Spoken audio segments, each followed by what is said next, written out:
Bonjour les bottiers, bonjour les abonnés, bonjour tout le monde et bonjour aussi aux amoureux de la céramique en tout genre. Je vais vous parler du bilan de compétences. Faire un bilan de compétences quand on veut faire de la poterie, ça peut être très intéressant. Mais tout d'abord, je vais vous donner quelques actualités récentes à l'Atelier des Rêves. Eh bien, nous avons fait de nouveau un stage pour des personnes qui, malgré le confinement, pouvaient se déplacer dans la bande des 100 km.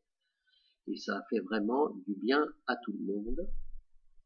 Il y a aussi un stage à Paris, ma foi. Eh bien, ça aussi, je pense que ça va être un moment de grand plaisir pour tout le monde. Et puis, du coup, comme le confinement va s'ouvrir au-delà de la bande des 100 km, eh bien, j'ai rouvert aussi 2 sessions de stage pour le mois de juin. Voilà, c'était des informations récentes à l'Atelier des Rêves. Eh bien, je vais vous parler du bilan de compétences. Voilà, ça c'est quelque chose vraiment à faire quand on veut avoir un parcours céramique, quand vraiment on veut faire cela au-delà du niveau du loisir.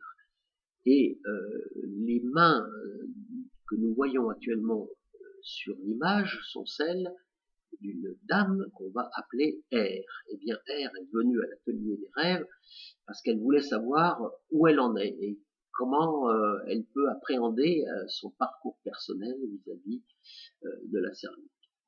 Alors c'est très simple, hein, quand c'est comme ça, moi j'ai quelque chose que je demande, c'est simplement de faire un cylindre qui doit être à peu près dans les cordes de la personne. Hein. Il ne s'agit pas du tout de la mettre en danger, au contraire, de faire quelque chose qu'elle sait faire. Alors là, cette dame peut faire très facilement, je pense, 1 kilo. On a pris 600 ou 800 grammes ce jour-là, afin de voir. Hein. C'est très important.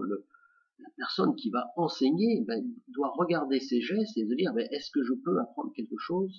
Est-ce que j'ai quelque chose à dire et combien de temps ça va prendre, et etc., etc., etc. Alors là, on voit des gestes pour faire une quille, et ils ne sont pas parfaits, et heureusement, parce qu'autrement, ça ne servira à rien de faire ce bilan. Et les gestes comme ça vont s'enchaîner, et on va voir au fur et à mesure tout ce qu'il y a à faire, c'est-à-dire, une fois la réalisation du cylindre, on va pouvoir dire, bon ben voilà, là par exemple, c'est le geste du centrage, eh bien, vous voyez, il est relativement bien fait, il n'est pas assez efficace, il manque des petites choses, des appuis, des mains pas tout à fait exactement là où il faudrait, et c'est ça qui est pénible avec le tournage, c'est que si la main n'est pas tout à fait dans le bon angle, eh bien, ça fonctionne moins bien. Voilà. Et ça y est, le centrage est réussi. Donc, vous voyez, ça, c'est une personne qui commence à maîtriser les gestes.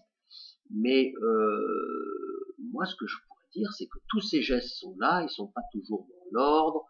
Là, on refait une quille après un centrage. Bon, c'est vrai que ça n'a pas beaucoup d'intérêt, sauf de perdre de la terre. Mais voilà, ça fait partie des choses très simples à corriger. Alors on va voir maintenant un geste de la première montée. Donc les mains cherchent la position, et puis vous voyez, hop, là ce coup, la terre elle part, et ça marche très bien. Pourtant, honnêtement, ce geste est loin d'être parfait. Moi je dirais en pourcentage, écoutez, voilà, il y avait 30% de fait, ça a fonctionné. Donc il reste quand même 70% à prendre après, vraiment pour caler le geste et pour qu'il soit toujours pareil et efficace.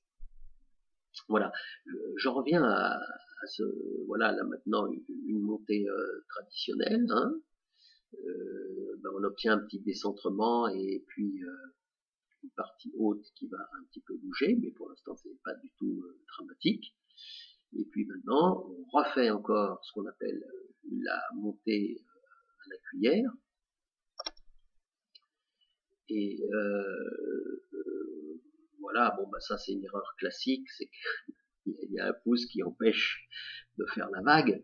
Donc là c'est plus difficile évidemment de faire une vague quand il y a un geste contradictoire à ça. Voilà, donc ça c'est le bilan de compétences. C'est quelque chose que vous devez faire hein, si un jour vous voulez aller plus loin avec la céramique, c'est d'aller voir un potier et puis qui vous explique un petit peu où vous en êtes, qu'est-ce qu'il faudra mettre en œuvre pour aller plus loin et suivre éventuellement une formation. Voilà, c'était un petit sujet tourné avec les moyens du bord comme d'habitude, et cette fois-ci un petit peu loin de l'atelier des rêves. Merci pour votre attention.